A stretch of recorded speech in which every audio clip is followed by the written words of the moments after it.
చరిత్ర పరిశీలన. దాశరథి చరిత్ర అనగానే చాలామంది ఏమనుకుంటారంటే దాశరథి కృష్ణమాచార్యులు యొక్క చరిత్ర కావచ్చు అని అనుకుంటారు. కాదు, దాశరథి కృష్ణమాచార్యులు ఆధునికానికి వస్తే ఇది మాత్రము ప్రాచీన సాహిత్యంలో 18వ శతాబ్దానికి చెందినటువంటి కవి.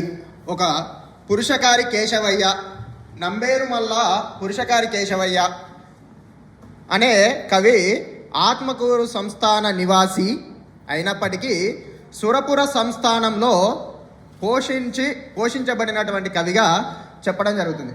మనకు తెలుగు సాహిత్య చరిత్రలో చాలా సాహిత్య చరిత్రలు వచ్చినప్పటికీ ఆరుద్ర లాంటి కావచ్చు, కండవల్లి లక్ష్మీరంజనం లాంటి వాళ్ళు కావచ్చు, ఏ సాహిత్య చరిత్ర చూసినా ఈ పురుషకారి కేశవయ్య ప్రస్తావన ఎక్కడ కూడా ప్రస్తావించకపోవడము మనం ఒకటి మన లోపంగా కనబడుతుంది.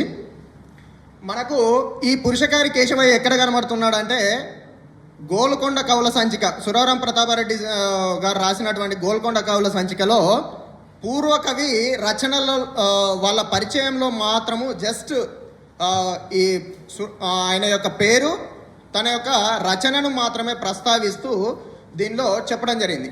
కానీ ఇది ఎక్కడ కూడా ఏ సాహిత్య చరిత్రలో, ఈవెన్ తెలంగాణ వచ్చిన తర్వాత వెలువడినటువంటి ముంగిలి కానీ ఇంకా ఏవైనా తర్వాత వచ్చినటువంటి సాహిత్య చరిత్రలలో కూడా ఈ కేశవయ్య ప్రస్తావన కనిపించకపోవడం అనేటువంటిది ఒక లోపంగా కనబడుతుంది. జస్ట్ నేను ఒక 2 minutesలోనే కంప్లీట్ చేస్తాను. రైట్. సాహిత్య చరిత్రలో రామాయణానికి ఒక ప్రత్యేక స్థానం ఉంది. అలాంటి రామాయణ కథను ఆధారంగా చేసుకొని కొన్ని వందల రామాయణాలు రావడము మనం సాహిత్య చరిత్రలో కనబడుతుంది. ఈ రామాయణము పద్య, గద్య, ద్విపద, చిత్రకావ్యము, శతకము, దండకం, యక్షగానం, నాటకాది రూపాలలో వెలువడాయి. శుద్ధాంధ్ర, శ్లేష, నిరోష్ట్య, గర్భ చిత్రకావ్యాలుగా కూడా మనకు వచ్చాయి. అందులో భాగంగానే వెలువడినటువంటి నిరోష్ట్యోత్తర రామాయణము ఇంకా చెప్పబడుతున్నటువంటి ఈ దాశరథి చరిత్ర ఇది ప్రస్తుతం.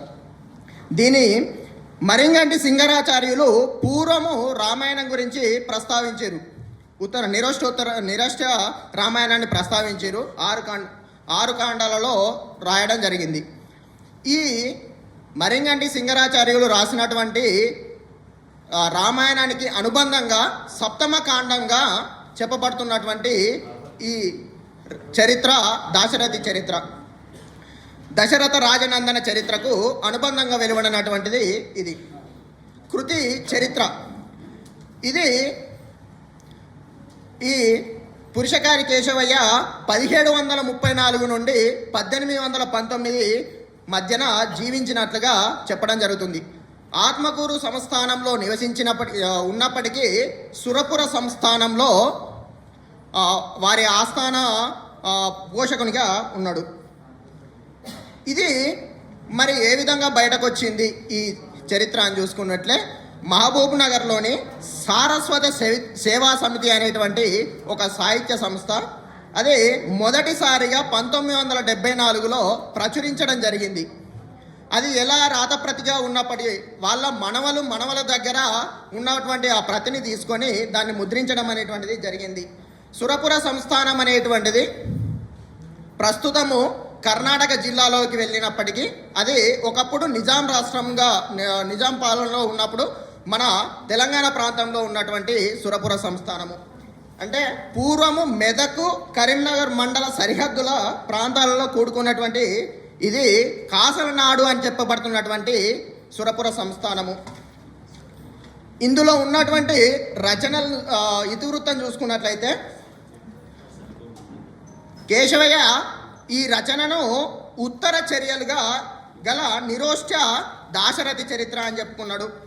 రాముని అయోధ్య పరిపాలన మొదలుకొని సీతా పరిత్యాగము, కుశలవుల జననము, అశ్వమేధ యాగము, అవతారము చాలించు వరకు ఉన్నటువంటి కథలను అన్నింటిని కూడా ఉత్తర చర్యలుగా చెప్పడం జరుగుతుంది. వీటన్నింటి గురించి కూడా ప్రస్తావించడం జరిగింది. కంకంటి పాపరాజు ఉత్తర రామాయణాన్ని, తిక్కన నిర్వచనోత్తర రామాయణాన్ని అనుసరించి ఈ పురుషకారి కేశవయ్య రచనను చేయడం జరిగింది. ఓయి మరింగంటి సింగనారియో మున్ను నలిన భవ నూత రామాయణంబునందు అని ఇట్లా చెప్పుకున్నాడు. అంటే అతని తర్వాత ఎవరు కూడా ఈ పూర్తిగా ఉన్నటువంటి రామాయణాన్ని రచించలేకపోయారు. నేను ఈ రామాయణాన్ని నేను నిరోష్ట కావ్యంగా నేను రాస్తున్నానని చెప్పుకొని చెప్పడం జరిగింది. మళ్ళీ ఈ కావ్యాన్ని సంస్థానంలో ఉన్నాడు గనక రాజులకు అంకితం ఇవ్వవచ్చు